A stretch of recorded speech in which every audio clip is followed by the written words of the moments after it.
Hello, so this is a quick work in progress update on the Star Wars Scout Trooper model that I'm painting. It's a resin 3D printed model. I downloaded the STL from the internet and 3D printed it at home. It's a bunch of parts like this. Yeah, the parts have nice details, so I already started painting them. And today I'm just going to paint the head portion of the figurine. It's about 1/16 scale, I think. So I have it here in a vise, and I already airbrushed the helmet, so kind of did the pre-shading and airbrushed the white color. It didn't catch all the armor parts here on the face, so I'm just going to, since it's a small model and I don't want to really do an overkill with masking and airbrushing, I'm going to paint this by hand, and I will start with the bottom up, so the most recessed parts first. So as I'm painting, I'm going to use this magnifying goggles, pretty new to me, so it's a neat thing.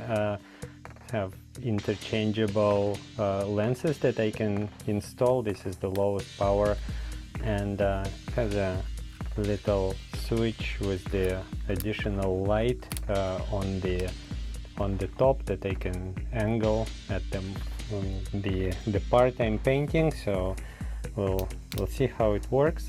Just wanted to say this is by no means a tutorial. There are much more capable modelers that offer actually instructions on how to do things, but the whole purpose of this videos is basically for my own record of what works and what doesn't in a model, because as I'm experimenting with techniques, sometimes things are surprisingly good and sometimes they're not.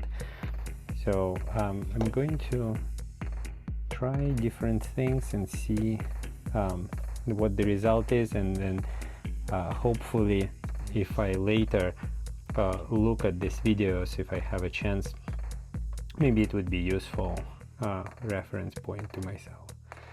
So yeah, this is the black parts are now done. I have to be a little bit careful and not to smudge the black color onto the white armor, because I was holding it in my hand and my fingers are now a little bit dirty, but that's just a matter of being careful.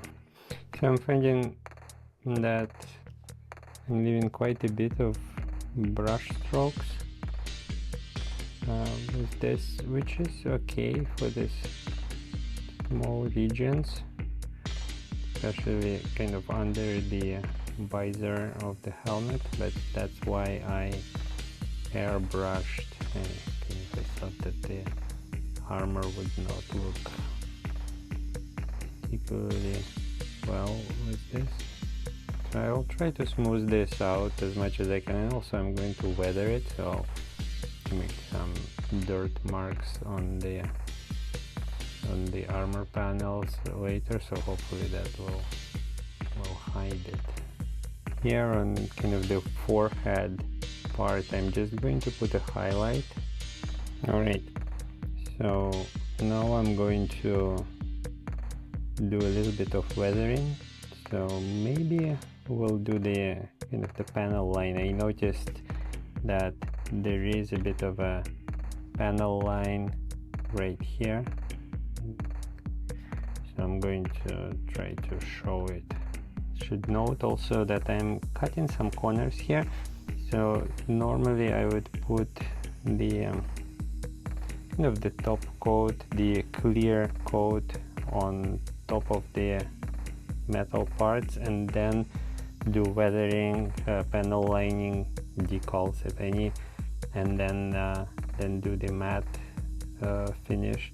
This time this is just after spraying, and it might be actually a mistake because I cannot really erase parts of the paint that does not go into the groove and the capillary action, but on the other hand it seems to be running in pretty neatly, so everything is fine here. And this guy, I'm hoping to show him, as kind of his not on parade ground, so it's a little bit weathered and maybe has some oil streaks and things like that. So if I do almost a dry brushing technique on the top of the helmet here, it'll be a highlight.